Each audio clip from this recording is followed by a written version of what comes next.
पूरे कांग्रेस के वर्कर चाहते थे कि मैं लड़ूं और पूरे पूर्णिया के परिवार का, और इस तरह से जो है ना कि लोग को गलत फहमी में डालना, यह उनका यह गलत सोच है कि राजद का सभी लोग हमारे साथ है। तो गलत फहमी में जो जी रहे हैं उसको जो है वो बाहर कर दे। ऐसा कुछ नहीं होने वाला है। समय आएगा तो आपको पता चलेगा कहाँ लोग हैं। अच्छा, वो बार बार ये कहते कि हम पूर्णिया के बेटा हैं, पूर्णिया हमारी माँ है। आप भी तो पूर्णिया की। पूर्णिया का वो कह रहा है पूर्णिया हमारी माँ है, पूर्णिया के बेटा है। तो हम कहाँ के हैं? हम थोड़े बाहर के हैं। हम भी तो पूर्णिया के बहू बेटी हैं। हम भी तो पूर्णिया से। और नमस्कार, मैं नाज़मीन खान और आप देख रहे हैं SPN 9 न्यूज। आप सभी का बहुत बहुत स्वागत है मेरे खास प्रोग्राम चुनावी अखाड़ा। बिहार की बात करें तो बिहार एक ऐसा रास्ता कहा जाता है जिससे तमाम राज्यों में आप अपनी राजनीति को साध सकते हैं। एक तरफ उत्तर प्रदेश है, कहा जाता है कि उत्तर प्रदेश में जीत हासिल कर ली तो दिल्ली का रास्ता खुल जाता है, तो वैसे ही बिहार को लेकर भी कहा जाता है। लेकिन बिहार में जहां NDA सीट बंटवारा कर देता है, उम्मीदवारों के ऐलान कर दिए जाते हैं, सांसदों के टिकट काट दिए जाते हैं, खामोशी नजर आती है, चुनाव प्रचार देखे जाते हैं, तमाम चीजें होती हैं, लेकिन महागठबंधन में शोरगुल नजर आता है। सारी तस्वीरें मीडिया के सामने खुलकर नजर आती हैं, जैसे कि जन अधिकार पार्टी का विलय कांग्रेस पार्टी में होता हुआ नजर आया, जग जाहिर है। कांग्रेस पार्टी में शामिल पप्पू यादव हुए, जग जाहिर है। बेटे सार्थक रंजन शामिल हुए, सबको मालूम है। लेकिन शामिल होने के कुछ ही दिनों बाद पूर्णिया सीट कांग्रेस पार्टी के खाते में नहीं आती है।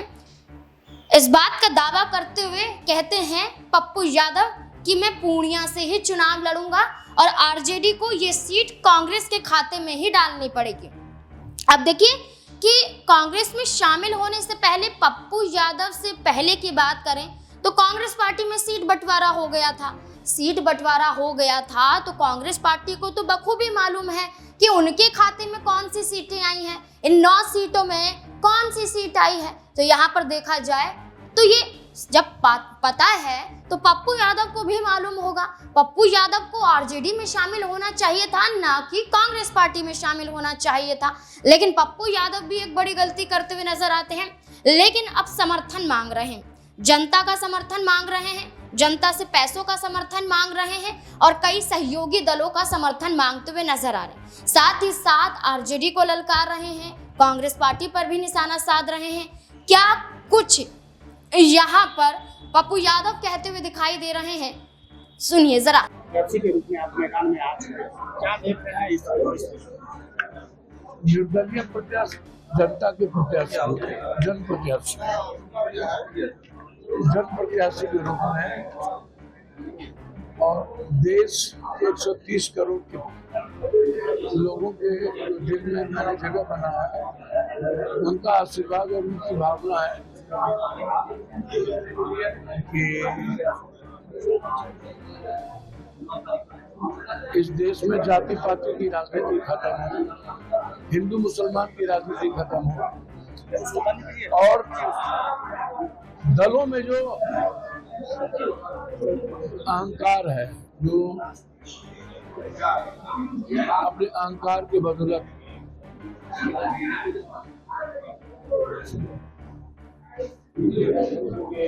NDA को मजबूत करना चाहते हैं, इसीलिए पूरे कांग्रेस के वर्कर चाहते थे कि मैं लड़ूं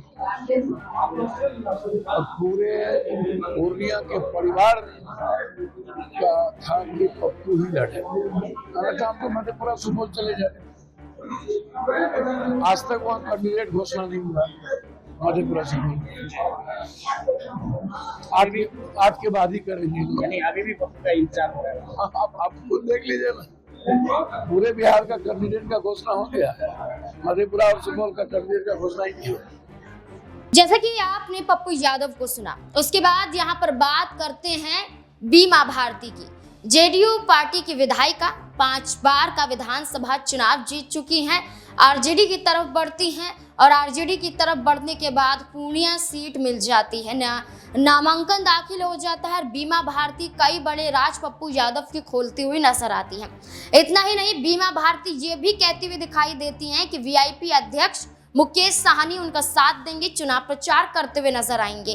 क्या कुछ बीमा भारती कहती हुई नजर आ रही हैं, सुनिए जरा। काफी असर डालेगा। देखिए, अभी जो कहने को तो कुछ भी कह सकता है, और समय आने के बाद आपको पता चल जाएगा कि राजद का, कांग्रेस का, कम्युनिस्ट का, माले का और हमारे जो मुकेश सहनी जी का, सभी का, महागठबंधन के जितने भी हमारे कार्यकर्ता है और सभी साथी हमारे साथ आपको देखने के लिए मिलेगा हर क्षेत्र में।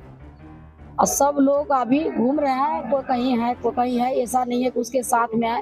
वो देखिए, उसका काम है कि बाहर से लोग लाते हैं, कहीं सहरसा से, तो कटिहार से, अररिया से, भागलपुर से, हम कहीं से नहीं लाते हैं। हम, मेरा जितना भी महागठबंधन का कार्यकर्ता है, जनता है, सब पूर्णिया का है।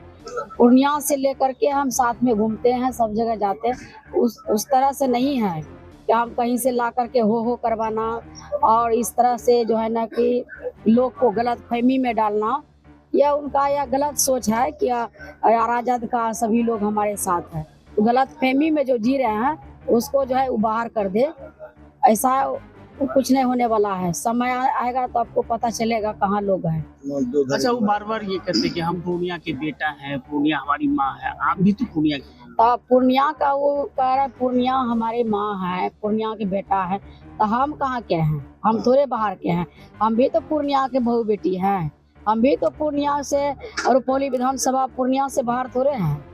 पूर्णिया में सेवा करते आ रहे हैं। रुपौली विधानसभा में एक बार नहीं 5 बार से हम विधायक बनते आ रहे हैं। हमारे जनता ने जिताने का काम किया है। तो मेरा जो है पूर्णिया पर क्या अधिकार नहीं है क्या? यहाँ के बहू बेटी नहीं है क्या? खाली वही बेटा है। ये सब जो है ना, देखिए, ये सब ड्रामा कर रहे हैं, लोग को भयभीत करने का काम कर रहे हैं। इस तरह से नहीं करना चाहिए। अपना चुनाव लड़ रहे, लड़िए, किसी को गलत फहमी में मत डालिए। जिस तरह से वो कांग्रेस के बैनर की बात कर रहे हैं, उसके बारे में ये बताइए, उसके बारे में कोई कंप्लेंट किए हैं गठबंधन के लोग? हाँ, किए। हम तो जो प्रदेश अध्यक्ष है आदरणीय अखिलेश भाई, जो उनसे हमें बात किए हैं, उस पर कार्रवाई होनी चाहिए। उसके घर पर जो झंडा लगा हुआ है उसको उतारिए। अब पूर्णिया का जनता कौन नहीं जानता है पप्पू यादव के बारे में? सभी लोग जानते हैं। चुनाव भी यहाँ से लड़े हैं तो भली भांति सब समझते हैं कि कैसा आदमी है, कैसा काम किए हैं। एक अति पिछड़ा के बेटी, एक गरीब गुरबा के बेटी को महागठबंधन से उम्मीदवार बना करके हमारे राष्ट्रीय अध्यक्ष लालू प्रसाद यादव जी ने, हमारे भाई आदरणीय तेजस्वी यादव जी ने महागठबंधन से हमको यहाँ पर उम्मीदवार बना करके भेजा है। इतना तकलीफ हो गया है। किसी को तकलीफ नहीं होना चाहिए, अपना अपना काम करना चाहिए और सबको चुनाव लड़ने का अधिकार है, किसी को मना नहीं है। इस तरह से गलत फहमी में लोग को नहीं डालना चाहिए। हम बस यही निवेदन करेंगे। अब पूर्णिया का जनता सबको समझ चुका है, कितना पूर्णिया परेशान है, कितना क्या क्या किया है, सब लोग जानते हैं। अब बोलने लगेंगे तो बहुत कुछ बोल देंगे, इसलिए हम अभी बोलना नहीं चाहते हैं। बस जहाँ भी वो जा रहे हैं अपना वोट मांगे, हम अपना वोट मांगेंगे। क्षेत्र में किस तरह से लोगों का प्यार है? बहुत अच्छा प्यार मिल रहा है, स्नेह मिल रहा है। सभी जगह हम जा रहे हैं, जनता का भरपूर प्यार मिल रहा है। बीमा भारती ने तो ऐलान कर दिया, लेकिन वीआईपी की तरफ से भी कोई बयान सामने नहीं आया है। यहाँ औपचारिक रूप से कोई भी फैसला नहीं हुआ है। यहाँ पर तो ये भी कहा गया आरजेडी की तरफ से कि तेजस्वी यादव ने ऑफर राहुल गांधी को दिया है कि वो पूर्णिया में बीमा भारती के समर्थन के लिए चुनाव प्रचार करते हुए नजर आए। कहा जा रहा है कि हो सकता है कि यहाँ पर कांग्रेस पार्टी स्वीकार करते हुए नजर आए, राहुल गांधी चुनाव प्रचार करते हुए देखे जाएं। लेकिन इन तमाम अटकलों के बीच में कोई भी सफाई यहाँ पर नहीं दी गई है। वहीं मुकेश साहनी को लेकर चर्चाएं चल रही हैं कि क्या पप्पू यादव का समर्थन करते हुए नजर आएंगे, क्योंकि वो भी एक दल है, एक ऐसे दल है जो किसी गठबंधन का सहारा चाहते थे। ऐसे ही पप्पू यादव भी सहारा चाहते थे। जब चुनाव जीत चुके हैं पूर्णिया में 2 बार, तो ऐसे में यहाँ पर टिकट देने में क्या ऐतराज था, सवाल ये उठता है। मुकेश साहनी को 3 सीटें दी जाती हैं, 1 सीट पप्पू यादव को देने में क्या एतराज है। सवाल कई हैं, कई बयान हैं। चुनाव चिन्ह पप्पू यादव को मिल जाता है। बीमा भारती पप्पू यादव का खुलासा कर रहे हैं, निर्दलीय चुनाव लड़ने के लिए तैयार हैं। लेकिन क्या अब जो आरजेडी का हिस्सा बने हैं, क्या वो सहयोग, मुकेश सहनी की बात जो हम यहाँ कर रहे हैं, क्या वो पप्पू यादव को सहयोग देते हुए नजर आएंगे? इस मुद्दे को लेकर आपकी क्या राय? क्या मुकेश साहनी को पप्पू यादव का बचाव करना चाहिए? क्या लालू प्रसाद यादव, राबड़ी देवी, तेजस्वी यादव या किसी से बातचीत करनी चाहिए मुकेश साहनी को कि पप्पू यादव को सीट दे दीजिए, वरना महागठबंधन उनकी वजह से टूटने की कगार पर पहुंच जाएगा? क्या कुछ लगता है आपको? कमेंट सेक्शन में जरूर बताएं। देखते रहें SPN9 न्यूज़। धन्यवाद।